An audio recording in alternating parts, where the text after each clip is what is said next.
Now I grew up. Now I grew up down an old dirt road in a town you wouldn't know. My pops picked the place up for $1,500 back in 1964. My grandfather was a drinker back in the day, he put him down. But a war is known to change a man, and the whiskey's known to change a man. That's not me.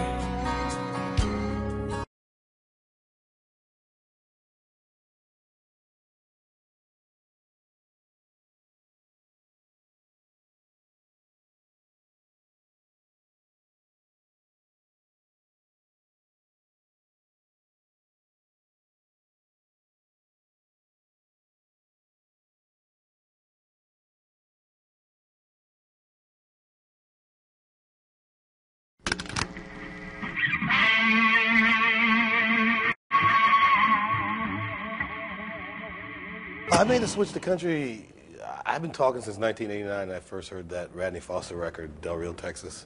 Been talking about making a country record someday, and I was gonna do it myself, but somebody in Hootie Blowfish, we decided we'd been touring enough and we wanted to take a break, and so I decided that I was gonna finally make it, and really I was gonna make it on my own. But Capitol Records, the president was friends with my manager, and somehow I got a record deal, which shocks me more than it shocks anybody else, I think. And then I just set out to make the record. I didn't expect it to do what it did, but I just set out to make the record I wanted to make. When I was a kid, I liked country music, and then when I got into college was when it was really especially when I got into Hootie, it was like Newgrass Revival, Nancy Griffith, I Love It. Foster and Lord, of course, but these were the bands that were just, Doc and Merle Watson. These were the bands, for us, we thought they were the biggest bands in the world. There's no way I thought that my first country record would sell 1 million copies, especially today.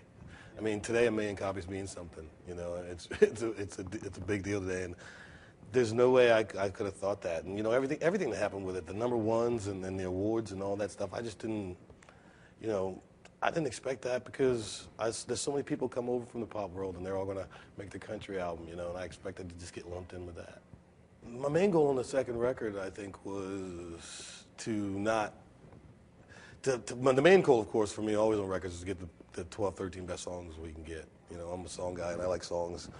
But the second, I just wanted to not break it way too far from what we did on the first record. I think the first record gave me a place with Capitol Records now where I think they'll let me make a few records. So with this record, I really wanted to just solidify my place in country music. There's a lot of records I got and want to make, and that'll be different than. But with this one, I just wanted to,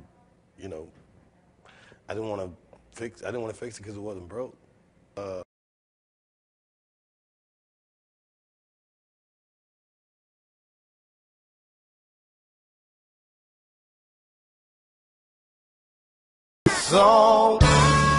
There is no best part of being dad. Everything's great about being a dad. I even like the bad parts of being a dad. Being a dad, I was that guy who didn't think much about it, and then when it happened, I realized that God gave me this voice to sing, but He put me on earth to be a dad, and I